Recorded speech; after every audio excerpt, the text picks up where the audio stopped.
Happy New Year's, my new sexy muffins.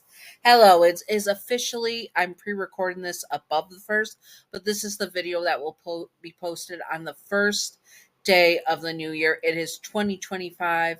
I hope that you're all having a great New Year's because it is 2025. I have high hopes for 2025, and I hope that you all do too. And I hope that you all had a great 2024, and I hope that you have an even better 2025. But let's get on to the video, shall we? This one is Alastor from in the mini series of Alastor's childhood friend, with him being Yandere for you, the listener, and you are basically going to be with him for a New Year's special. So let's get on to it. Disclaimer: Alastor is mixed in canon. He is Creole, I believe, or Cajun. Yeah, he's Creole. He has Creole background, which has either Spaniard or French, and also a mix of Native American and also African American, and the settlers that were French or are French or Spaniard that were in the New Orleans slash Louisiana area, and that is basically what their background is, being those settlers that mixed with the people of color of Native Americans and African Americans, and that was the bloodline of the such and what the bloodline was basically. So that is that Alastor is mixed. He is a person of color, and also that disclaimer. Disclaimer: this is the past, and the past was a piece of poo. For so long, females did not have rights, and neither did people of color. They did not have rights. So Alastor is very white passing in this, so he is able to pass enough to get rights and have more rights than what would be other people. But also, you do not have as many rights, even though you are, in the most stereotypically, not. You are basically passing, or you're white. Basically, I'm not stereotyping. It's just for the convenience of the story. But you are still a female, so you do not have as many rights as you should, because it is the 1920s and are going to end up being in the 1930s. So it is very non kosher. So, anyways, there's also that. And that the past is a piece of poo, and that nothing good happened in the past. And disclaimer number three: Alastor is not Yandere in canon. This is just for fun and not to be taken seriously at all. This is an AU of what would happen if you and him were human, and if you somehow passed on. I do not know. There will be a vote at the end, so keep an eye out for that. But, anyways, basically, yeah, Alastor is not Yandere in canon. This is just for fun and not to be taken seriously at all. Submit for fictional characters and yanderes is fine. Just do not be illegal or gross about it. You know who you are, you dirty flaky biscuits. Yanderes are not ideal partners to have in real life. Also remember to separate fiction from reality and head canon from canon. A thank you, and now let's get on to business. Oh, also, disclaimer: Alastor is asexual in canon. In previous videos, I said arrow ace, but that was corrected, where Viv has said that she wanted people to have fun with Alastor's sexuality and all that stuff, but he is asexual in canon. And just because you are asexual does not mean you cannot have adult fun time. Have an adult fun time, from my favorite line to explain this is from like Friends with Benefits, that adult fun time is like playing tennis. It's a physical act. You don't need attraction or the romantic stuff that goes with having the physical act of adult fun time. Anyone can do it. You can do it with hell. People who are not attracted to anyone can still have adult fun time with them. Asexuality is about attraction and not the physical act itself. And it is a spectrum for people that lean very much to not have an adult fun time interest, to some that enjoy the physical act without attraction. Thank you, and now let's officially get on to business. Sorry for the really long intro.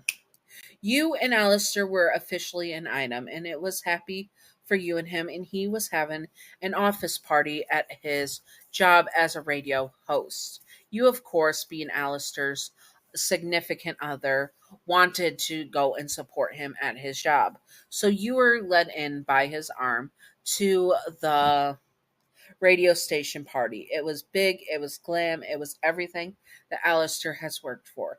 Alastor is white passing, so he is able to get some respect from various people, although some people do question his race sometimes and does give him a hard time because they assume he is of a certain ethnic ethnic I can't say a certain race. And of course, that gives some stress and stuff. But Alistair's boss only cared about one color, and that was the color green for money. So he did not really care if Alistair was white or black. He cared more so that Alistair made the biggest bucks out of all the radio channels and such, and so he, of course, did not care what his skin color was. But unfortunately, his boss was a sleaze and also had his eyes on you. You were a stunning woman with beautiful, just beauty beyond words, and he wanted to smash that. But of course, he also respected Alistair enough not to do that because he saw, regardless if Alistair was a person of color or not, that you were his woman and he respected his worker enough. Of course, he made some lewd comments every now and then. Hello, Alistair, he says with a grin. I see you brought your little lady. When is she going to become your old ball and chain? He says, laughing at his own joke. Oh, we have not talked about settling down yet. Even though a lot of states were against marriages of people of color and ones that were not of people of color, you and him did talk about settling down at some point. Louisiana, though, was one of the more accepting states where you could end up in where people cared less about if you were with someone that was a person of color. But of course, there were still people that got uppity about it. Oh, that is sad, he says, because you two would make a wonderful couple and make wonderful children, especially with your complexion, Alistair. Alistair narrowed his eyes on him. The underhand comment made him a bit tense, but he wasn't going to risk losing his job. Thank you, sir. I cannot wait to have a family with them either. Truthfully, you both did not want to have kids at this time. You both have talked about that. And you talked about how in your relationship, since Alistair was not interested in adult fun time, that it wasn't something that you needed. Yes, you guys had it sometimes as you were not married, so it was out of wedlock. But you guys did enjoy the physical intimacy and the physical act. Alastor was the type of one that loved to leave marks on your neck and stuff because it was a way for him to show the world that you were owned by him, and he would never let you hide these hickeys, especially the hickeys that were on your neck right now, and could showed you that you and Alistair had a good time in the car before getting up here. You were confident in Alistair that he wasn't going to leave you and that he did have adult fun time with you to show that he owned you, more or less, because he was a very possessive man. You have gotten used to this in your years with him, but also because you loved him and he did it with you because he knows it's a way he shows his love and care for you. You did not need adult fun time either, but it was nice to have it, and Alistair was amazing in bed. That I see that you two had some fun. Maybe if you're lucky, she will be with child soon, and then you can wife her up, he says. You were starting to get uncomfortable and asked Alistair if he would like to get a drink with you. He nodded quickly and you both left. Oh, he's such a slime ball, you say, pulling Alistair closer to you. I know he is, darling, but he's my boss, and a lot of people won't hire me. I've got a really good. I know, Alistair, you got a really good gig here, but ooh, sometimes I want to punch him in the face. You tell Alistair honestly, and he laughs. So do I, darling, he says. And you guys get your drinks and go to watch the clock and the ball drop. Well, it wasn't the ball drop, it was more like the party outside on the street that was loud and proud. It was New Orleans, for example, and they were loud and proud in the city. You were downtown in the French Quarter, so you were able to have a great time and just have a great time in general, the loud party from downstairs. You and Alistair drank and had a good time laughing and having a good time. Some of his coworkers came up to you and you guys talked, and it was really nice. Of course, the boss made jokes about how you two should settle down, and it was getting a bit annoying at this point. You bit your tongue because it was Alistair's boss, and you knew better than to step on his toes because you loved Alistair and wanted him to have a good time. Finally, it was almost midnight. You were watching the seconds click by, and you held Alistair's hand. You're drinking the other one as you smiled. Finally, it was time. The ball, well, not the ball, sorry, I keep thinking that because New York, but the clock struck midnight, and Alistair pulled you into a heated kiss. You almost dropped your drink and used your hand, leaving Alistair's hand and grabbing onto his shoulder for support as he kissed you deeply. He was showing off to his coworkers and boss that you were his because he saw the way his boss looked at you. He grabbed you by the butt with his free hand, and you gasp until the kiss as he snakes his tongue into your mouth. You blush as he pulls away, leaving a trail of saliva between your lips. Sorry, darling, I had to make sure that no one here thought you were easy pickings, he says, and kisses you again right on the lips.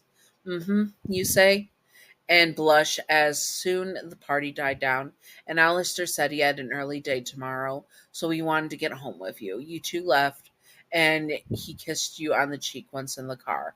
I love you, your name, he says, and now you are my New Year's kiss, so that means a whole another year together, just me and you. Just me and you say with a smile, and you meant it. One day you were going to marry him. You just wanted him to be the one to propose. But if he doesn't hurry up on that, you might just propose yourself. Of course, Alistair might wanted to marry you as well. He wanted to marry you and he would marry you. He was just waiting for the perfect moment. And not something cliche like proposing on New Year's or proposing on Christmas. He wanted a day that was special for you and him. Anyways, I hope that you all enjoyed this. If you would like to see more, comment below what you would like to see, and I will do my best to do it and all that good stuff. I hope that you all have a great New Year's. It's 2025 when I'm posting this. And yes, I really think we should all have a good New Year's. Also, did you have fish either New Year's Eve / New Year's Day? I can't remember. I'm going to have to Google it. One sec. Google is your friend. And Google is my friend, and we're gonna. What day do you have fish New Year's? Okay. This is a superstition that my family has done for years. Usually we would have it. And fish is eaten on New Year's Eve and New Year's Day in many cultures, including Scandinavian, German, Polish, and Asian cultures. So it's a symbol of good luck. So eating fish New Year's Eve and New Year's Day. So since I'm pre-recording this a couple of days earlier, I'm planning on having salmon patties and cream potatoes, which usually when I cook a whole can by myself and also have that it will last for 2 days. So I will have that New Year's Eve and New Year's Day today. So, and it's my favorite meal and it's the only fish I have. So I'm going to have cream potatoes and salmon patties for New Year's Eve and New Year's Day because it is a tradition that my family has done since I was little. But when I was little, it was like fish sticks or cream potatoes and salmon patties. Anyways, and that is from my German heritage because I have German and Swiss heritage, I'm pretty sure. And I don't know if I have any Polish, but other cultures see it as good luck as well. But it's been a tradition in my family for like ever. Anyways, I hope that you all enjoyed. Did you have fish for your New Year's? I hope that you all enjoyed. And Patreon outro. Patreon outro. Thank you, Gav, for being my first patron. You are wonderful, beautiful, stunning, gorgeous. Mwah. Thank you, Gav. I appreciate you. And if you renew your thing, I will ask you in a couple of days what you want to see for your Patreon specials. So, yeah, keep an eye out for that. Anyways, I hope that you all enjoyed and stay sexy on my sexy muffins. Happy New Year's. Bye-bye.